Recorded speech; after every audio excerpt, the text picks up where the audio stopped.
yang terakhir ini yang sering dikritik orang. Ketika agama diekonomikan.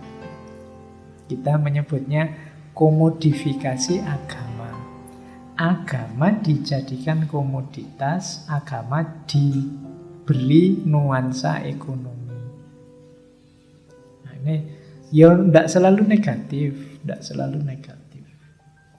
Karena ya memang aktivitas keberagamaan itu tertentu ya punya nuansa ekonomi.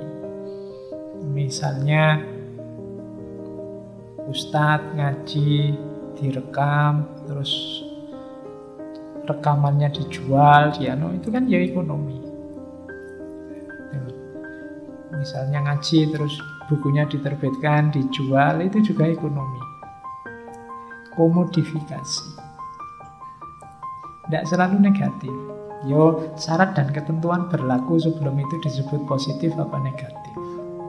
Yo, karena memang ini berjalin hidup. Ekonomi itu tidak bisa orang itu misah-misah. Ini kayak tadi loh, ini ekonomi, ini agama, susah. Karena ini dua-duanya terlibat secara eksistensial dalam hidup kita sehari-hari. Kamu tidak bisa loh misah, Pak, ini hidup saya yang sosial, ini hidup saya yang individual, ya ora iso. Ini nyambung-nyambung semua. Ini yang ekonomi tidak bisa. Nah, jadi ya nanti komodifikasi agama ini konotasinya jadi negatif ketika tadi agama dijadikan jalan untuk mencari keuntungan saja. Makanya ada kalimat, ada ayat dalam Al-Quran itu, jangan menjual ayat-ayat Allah dengan harga yang murah. Kenapa? Oh, berarti kalau mahal boleh, Pak. Ya, pikiranmu mesti ke situ. Jadi jangan menjual agama, menukar agama untuk kepentinganmu.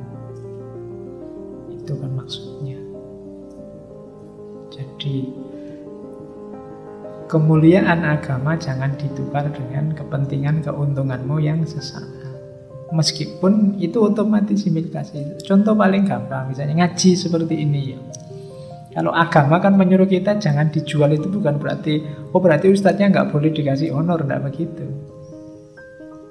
Susah aku kalau teorinya begitu. Ya, jadi yang nggak boleh itu tujuannya itu namanya komodifikasi. Kalau tujuannya itu, ya berarti agamanya tidak jadi tujuan. Saya ngaji aja serius, tidak usah mikir nanti dikasih berapa. Karena itu logikanya ya pasti dikasih, tapi tidak usah jadi perhatian itunya. Perhatianku hanya pada yang tak omongkan ini bagus apa enggak, manfaat apa enggak untuk orang lain, itu saja. Kalau ini kan bukan menjual, tapi yo efeknya yo pasti saja orang nyuruh saya datang ke tempatnya kan ya mesti yo kadang untuk transportnya, untuk apanya itu logis. Fokusku jangan di situ. Ketika fokusku ke situ, itu nanti yang disebut komodifikasi. Sehingga akhirnya terus, wow saya naik kereta habis berapa ini, anunya kok cuma sekian. Nanti jadi begitu kalau komodifikasi. Berarti besok harus tak tarif ini. Ngomong sejam, yo harusnya sekian lah. Kalau 2 jam ya sekian. Orang nyuruh saya berdoa, ya kalau sangunya sekian, ya doanya ya agak panjang. Kalau sangunya sekian, doanya pendek aja.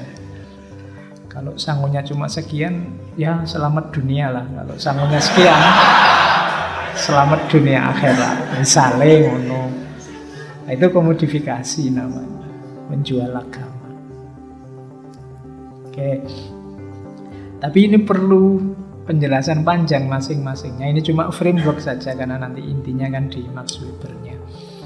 Boleh kamu jadikan teori untuk meneliti hubungan agama dan ekonomi.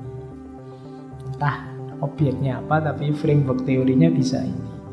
Bisa independensi, bisa agama mempengaruhi perilaku ekonomi, atau ekonomi mempengaruhi perilaku agama, atau sebenarnya sudah terjadi komodifikasi agama. ada lagi yang terakhir, meskipun mungkin tidak saya cantumkan di situ, agamaisasi ekonomi. Agamaisasi ekonomi itu berarti orang nyembah ekonomi, mengagamakan ekonomi. Yo, bahasa lainnya menomorsatukan ekonomi dalam hidup. Nah, konotasinya pasti tidak terlalu positif. Jadi intinya ya tidak ada agamanya di situ, yang ada hanya ekonomi.